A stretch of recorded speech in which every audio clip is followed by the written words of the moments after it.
He hadn't heard the house this quiet since the day she died, but it wasn't the kind of silence that empties a room. It was the kind that holds something sacred, something waiting. And when Edward Turner stepped through that door, he didn't hear voices. He heard a whisper that would change everything. The elevator doors opened to the top floor of the West Village penthouse. Edward stepped in, phone to his ear, half-finished conversation fading into static. The deal in San Diego had closed early. For once, he didn't stay for dinner, drinks, or delay. He just wanted to go home. He expected noise. His boys were 6. Noise was normal. He expected cartoons echoing from the living room, socks on the staircase, one twin yelling, the other laughing. That kind of chaos. But the moment he stepped inside, he knew. Something was different. No footsteps, no voices, just stillness. He set his bag down slowly, called out once, "Jordan? Justin?" Nothing. The kitchen was spotless, the balcony untouched, the hallway too quiet. He started moving faster. He wasn't the panicking type, but his chest tightened. Where were they? Then a sound, faint, gentle, a voice, not loud, but steady. He followed it down the hall, to the last door on the left. He turned the handle, not knowing what to expect, but not this. He stopped, because there they were, his sons, kneeling on the carpet, eyes closed, hands folded, and beside them, Rachel. She wasn't cleaning. She wasn't trying to impress. She was praying. Not loud, not for show, just real. Her voice was soft, steady, holy, and his boys were listening. Jordan whispered, "Thank you, God, for helping me not feel so mad today." Justin added, "Thank you for Rachel, and please let Daddy stay home more." Edward's throat closed. He didn't move. Couldn't. Because this stillness, this peace, this presence, he didn't build it. She did. He was a man who had built towers across continents, owned more homes than he could count. But in this quiet room, he realized he had never truly built a home. And for the first time since they buried Claire, Edward Turner cried. Not for the business deals, not for the headlines, but for the life he never stayed long enough to see. He remembered something Claire once said, "They don't need more things, Ed. They need more of you." But he had buried himself in boardrooms and left 2 little boys alone with their grief. Until someone came along who didn't try to fix them. She just stayed. Before we go any further, if this already stirred something in you, if you've ever needed someone to stay, or if you've ever been that person for someone else, click subscribe, share this story with someone who needs hope today, and tell us where in the world you're watching from. May this story remind you, God still sends people, not always to preach.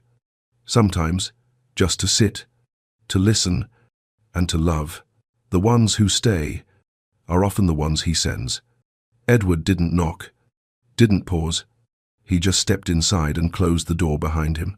The weight of the day still sat on his shoulders, but the quiet stopped him before he could take another step. He stood there for a moment, listening, waiting, but there was nothing.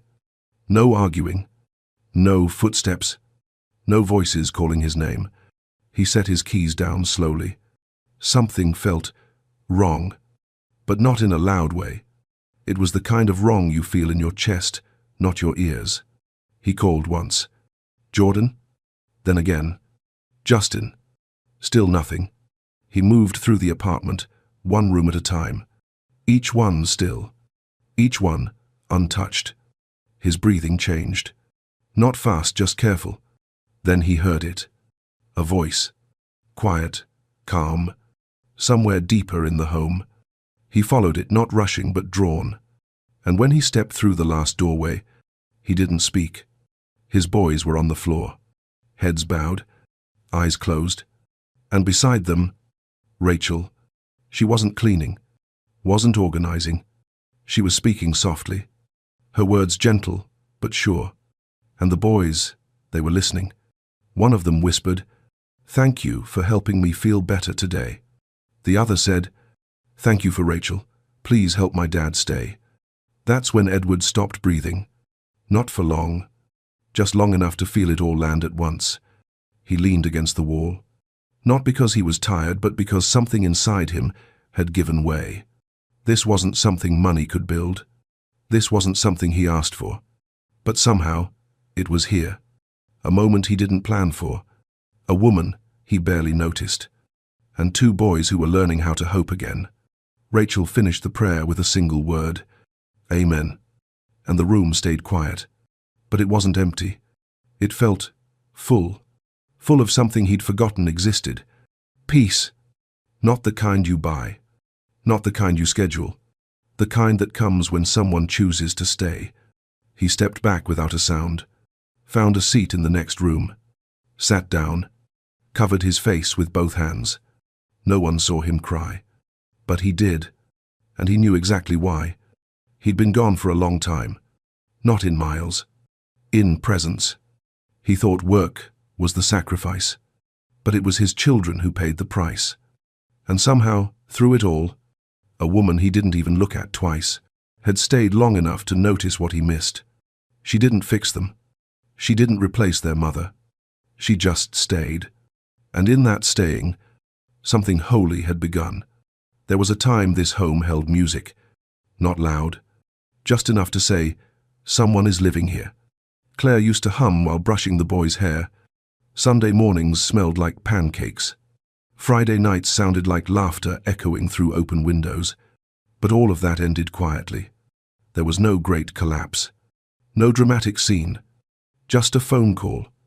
A diagnosis. And then time started slipping away faster than anyone could hold it. Claire passed on a cold morning in March. The boys were 4. Too young to understand why their mother stopped coming into their room at night. Too old to forget the sound of her voice. Edward buried her with shaking hands and a silent jaw.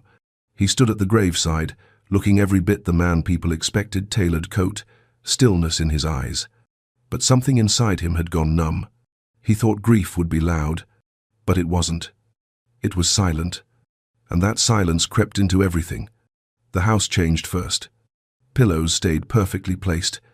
Dishes were washed before they ever had the chance to dry. The twins' artwork was taken off the fridge without anyone noticing.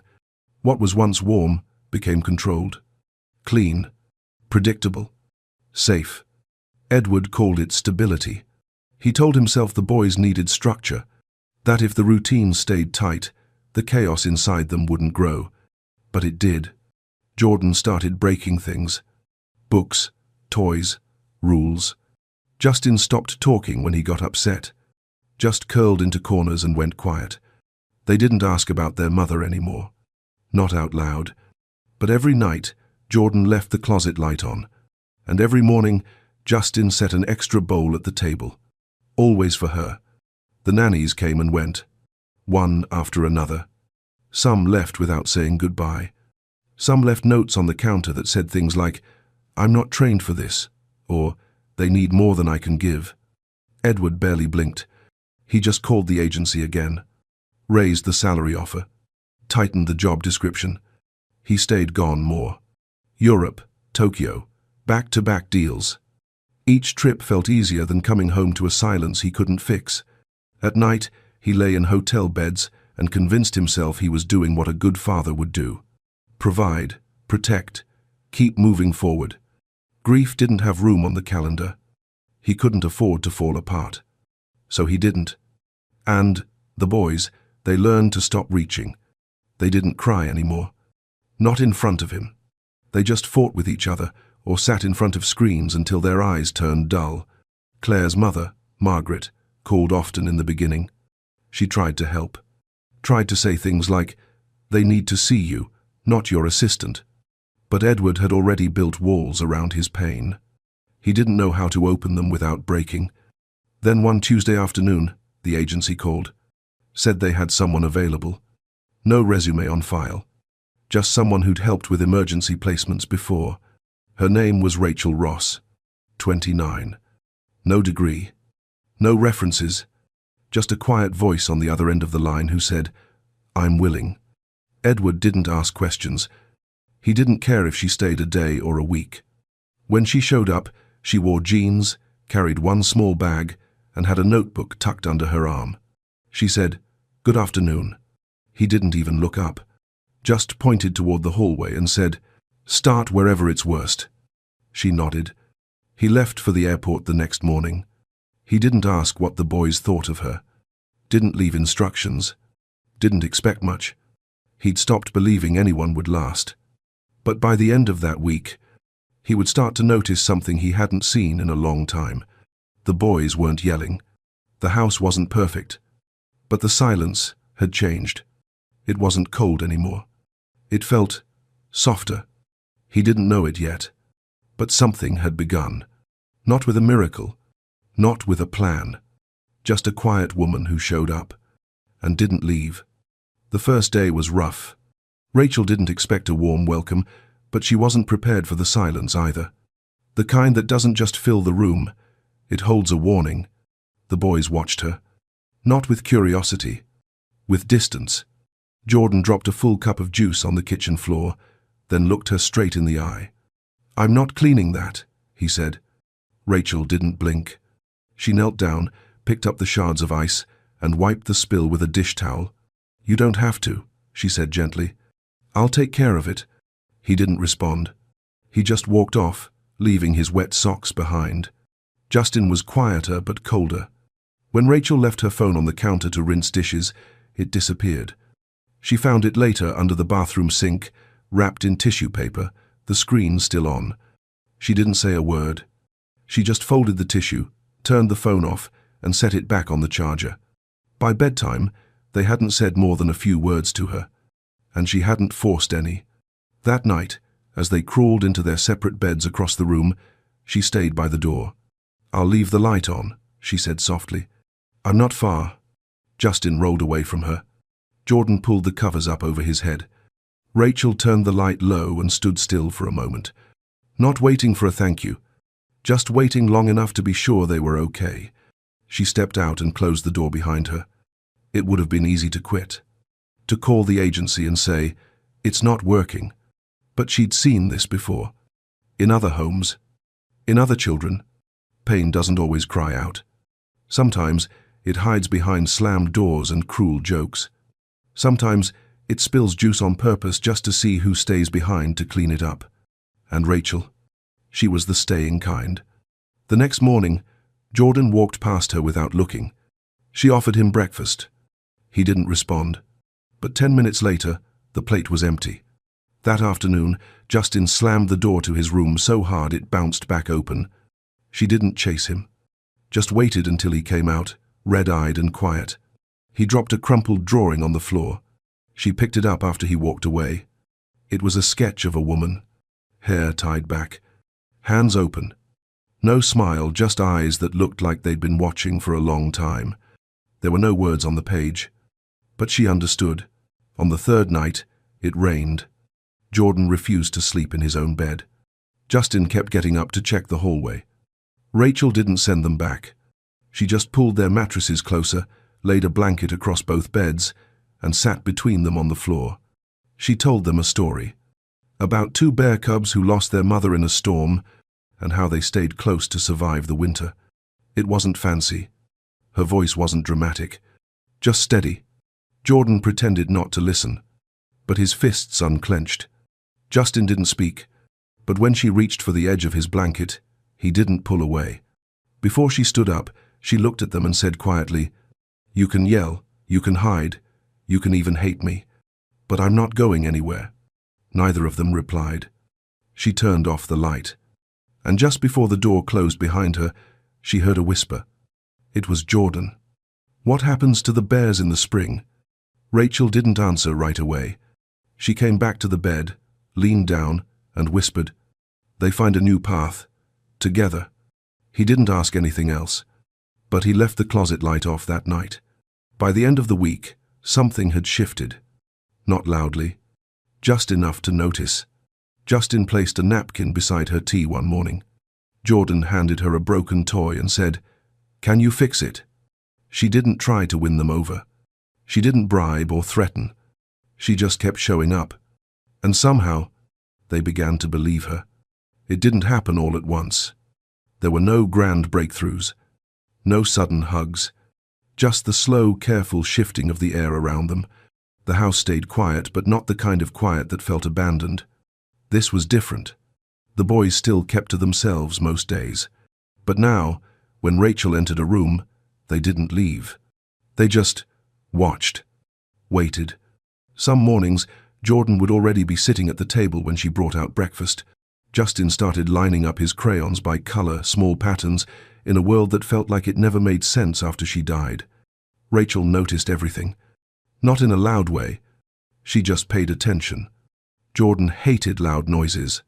So, on stormy nights, she sang under her breath while folding laundry, just loud enough for him to hear from his room.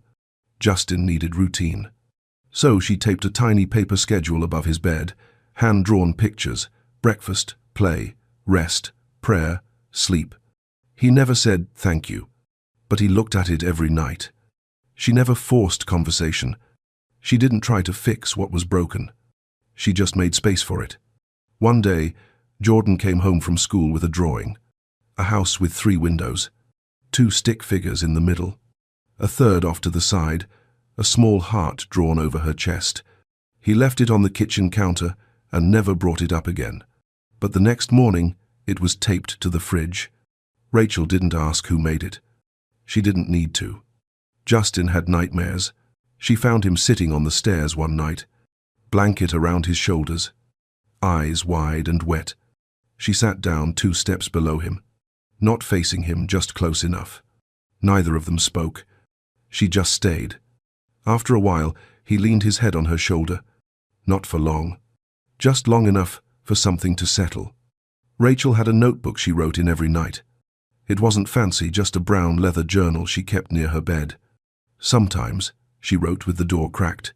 Other times, she took it into the kitchen and sat by the window when the house was asleep. One night, she forgot to bring it back to her room. She left it on the couch, tucked under a blanket. In the morning, it was gone. She didn't ask where it went. Didn't panic. She just waited. Later that evening, when she turned down the covers, she found it tucked neatly under her pillow. No note, no explanation. But she smiled because she knew exactly whose hands had returned it. Edward started noticing the small things. The way the hallway smelled like cinnamon again.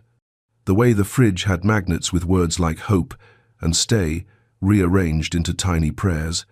He still worked long hours, still left before sunrise some days, but the silence he returned to no longer felt sharp. It felt softer. He wasn't sure what was changing. He didn't ask. But once, as he passed by the boys' room, he saw Rachel braiding Jordan's hair while Justin counted out Lego bricks beside her. He stood there for a while, not watching, not listening, just there. It had been a long time since that was enough. One evening, the boys asked Rachel to say grace before dinner. She hesitated, not because she didn't want to, but because it felt holy. Like too much had changed too quickly. Like maybe this was more than just a routine now. She folded her hands, closed her eyes. "Thank you," she whispered, "for food, for breath, for the strength to keep going, and for the love that knows how to wait." When she opened her eyes, both boys were watching her, not smiling, not crying, just holding her in their gaze like she had become part of something they couldn't name yet, but were finally starting to believe in again. The house wasn't healed. Not yet. But it was no longer broken in silence. Now it was healing in stillness. And sometimes that's even more sacred. It was just past 7 when Edward came home early. No meeting ran late. No flight delayed. He just didn't want to be anywhere else. It wasn't a decision, he announced. He simply told his assistant to clear his evening and closed his laptop without finishing the email. The elevator doors opened. He stepped inside. The air felt different. Not lighter, just more alive. He didn't say anything when he walked in. No one rushed to greet him, and he didn't expect them to. But there were sounds, real ones. A drawer opening. Laughter, small, honest. Someone humming off-key down the hall. He followed the sound without thinking. And there she was, Rachel, sitting on the floor of the boys' room, legs crossed, a pair of tiny socks in her lap. Justin lay on his stomach nearby, coloring in a book. Jordan was standing in front of her, still as stone, while she gently parted his hair and began to braid. She wasn't rushing. She wasn't trying to impress anyone. She was just there, present. Edward stood in the doorway and watched. He didn't say her name, didn't interrupt, just listened. Jordan was talking now, not loudly, but freely, telling her about a dream he had. Something about flying, about seeing his mom. Rachel nodded, but didn't fill the silence. She just let him talk, let the weight settle where it needed to. Edward leaned against the doorframe, something building in his chest. Not sadness exactly, more like recognition. He was watching someone love his children in a way he didn't know how to anymore. Not with gifts, not with promises, but with patience, time, stillness. That kind of love couldn't be bought. It had to be given, and she had given it quietly, fully, without ever asking for anything back. Later that night, after the boys had gone to bed, Edward lingered in the kitchen. Rachel came in slowly, holding a mug with both hands. She looked surprised to see him still there. "I made tea," she said softly. "Mint. Helps me sleep." He nodded. "I used to drink tea," he said. "Claire loved chamomile." Rachel smiled faintly, but didn't say anything. The silence sat between them, not cold, not awkward, just real. He spoke again, slower now. "They talk to you." Her eyes lifted, curious. He continued, "My boys, they talk to you. They tell you things they won't tell anyone else, not even me." Rachel looked down at her mug, hands wrapped around it like a shield. "I don't ask them to," she said. "I just listen." That answer hit deeper than he expected, because he realized somewhere inside him he had stopped listening a long time ago. The next morning, he made breakfast. It wasn't perfect. The eggs stuck to the pan. The toast was burnt. But he was there. Justin looked surprised when he saw him in the kitchen. Jordan just blinked, like he was waiting for the punchline. "You're cooking?" Jordan asked. Edward gave a crooked smile. "Trying." They sat down together. 3 plates. 1 scorched piece of toast. No one said much. But the silence wasn't tense. It was full. Rachel entered a few minutes later, still in her house sweater, notebook under her arm. She paused when she saw the scene: father, sons, food between them. Edward looked up. "There's tea in the pot," he said quietly. "I wasn't sure if it was your kind." She walked to the counter, poured a cup, took the seat farthest from him but still in the room. Justin passed her the sugar. Jordan leaned his head on her arm for a moment, then went back to his eggs. And Edward, he didn't miss it this time. He saw it. All of it. What they'd been trying to build without him. What she had been holding together, with 2 steady hands and no expectation. Later that day, Edward found himself opening an old journal. Claire had bought it for him years ago. He never used it. Until now. He sat by the window, pen in hand. And for the first time in what felt like years, he wrote something down. 1 sentence. "I think I'm ready to come home."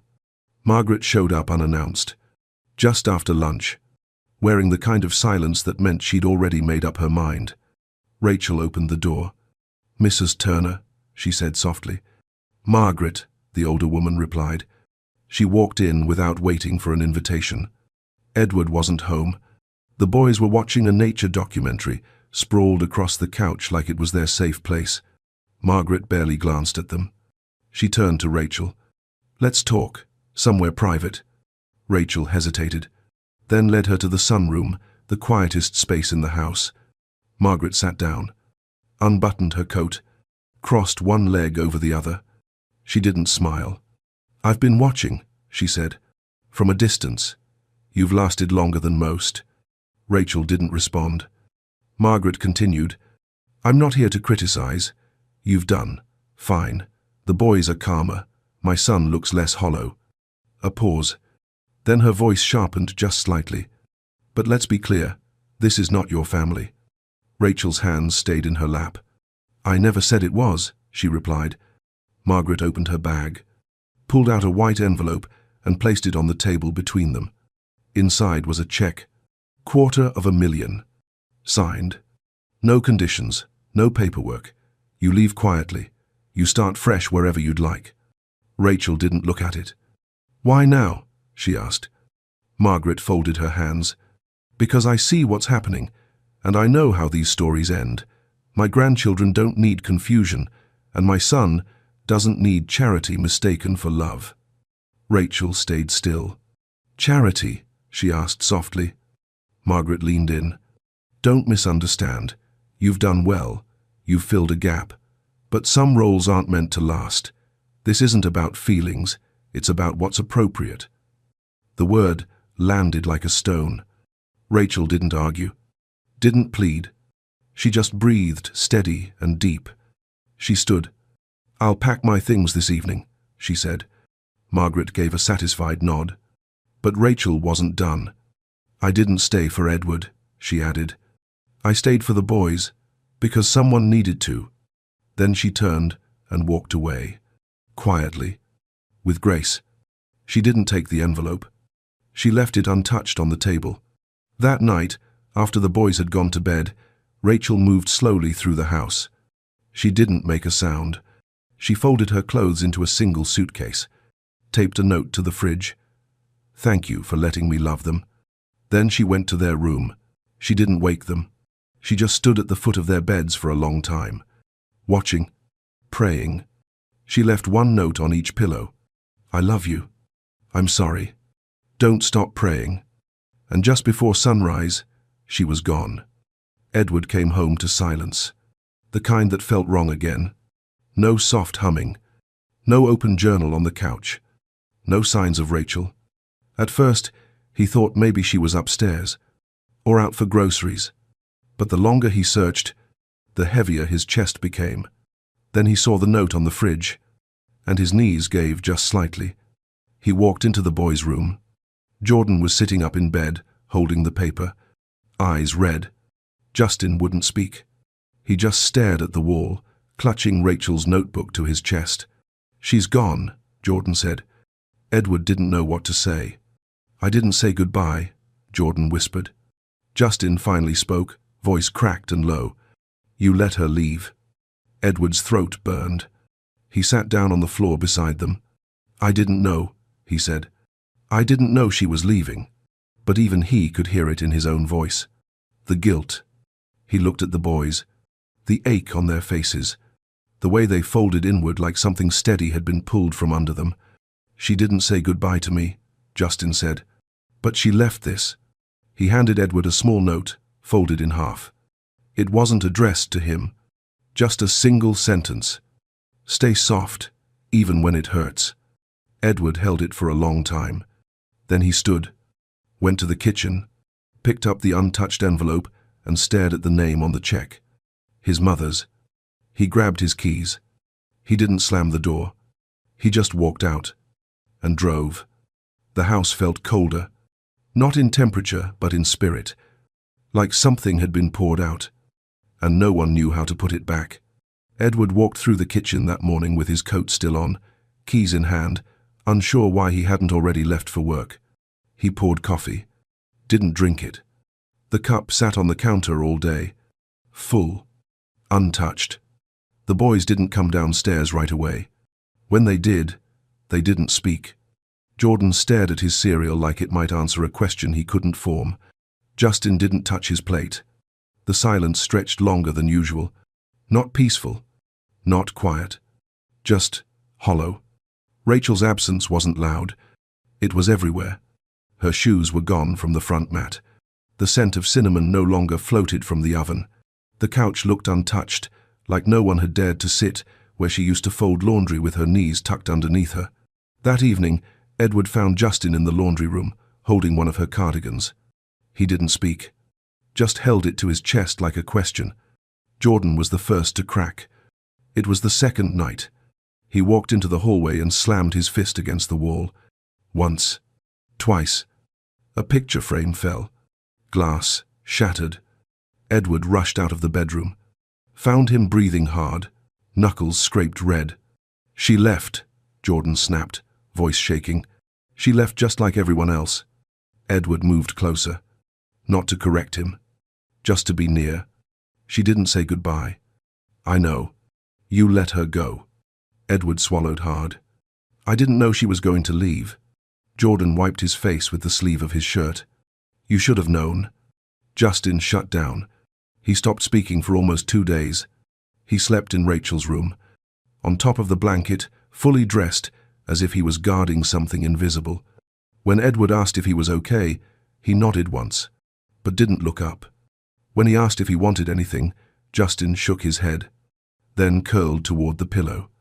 Edward stood in the doorway for a long time that night, not knowing whether to step in or stay back, not knowing what to say, only knowing that silence had returned. But this time, it hurt more than ever. He called the agency, asked if they had her forwarding address. They didn't. She hadn't left one. He checked her room for clues. Found nothing. Just a book on the nightstand, a folded blanket, and 3 small rocks lined up on the windowsill, one for each of the boys, she used to say.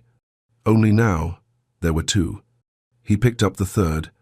It had a smiley face drawn on it in red crayon. Justin's doing. He held the stone in his hand for a long time. Then he slipped it into his pocket and walked out the door. His mother answered on the second ring.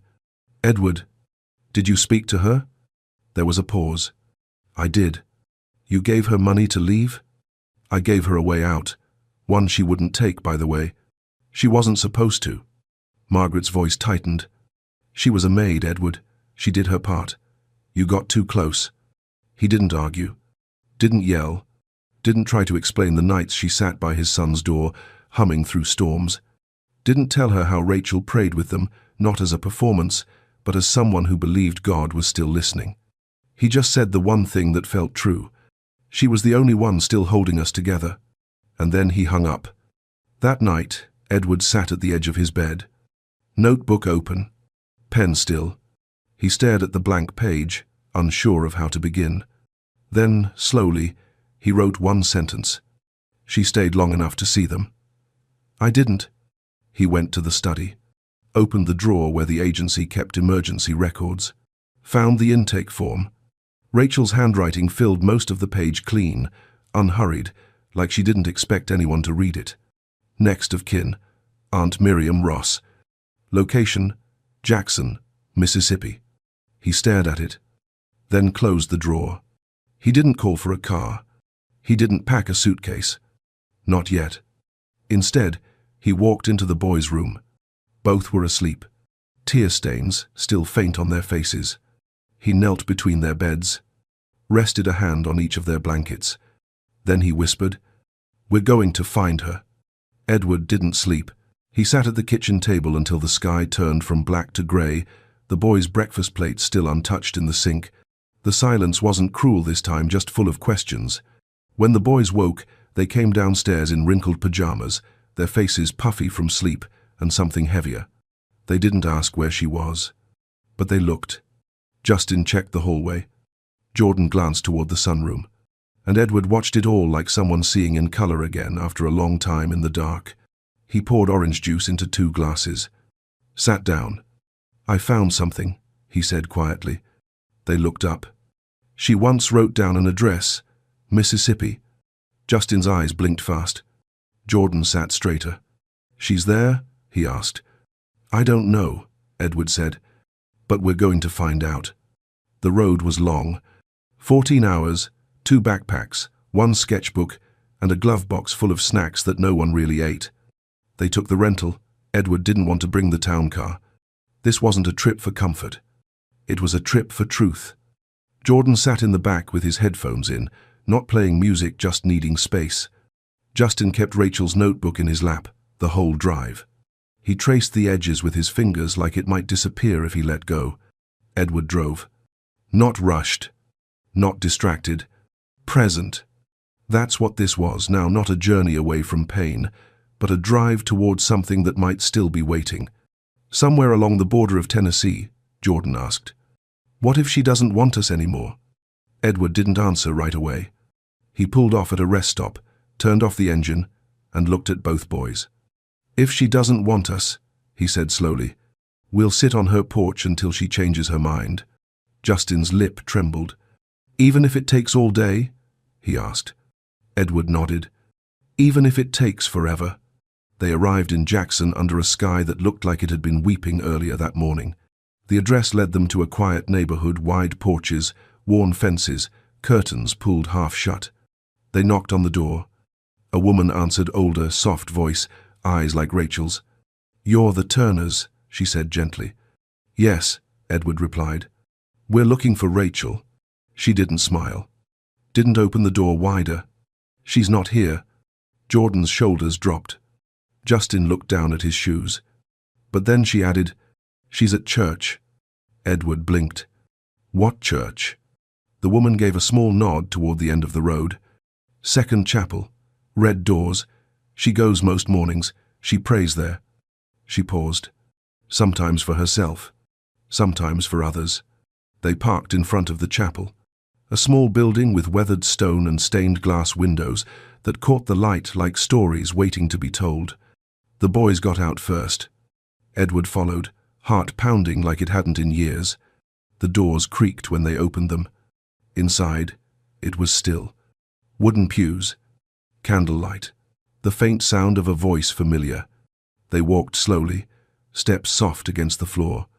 And there she was, kneeling near the front, head bowed, notebook open beside her.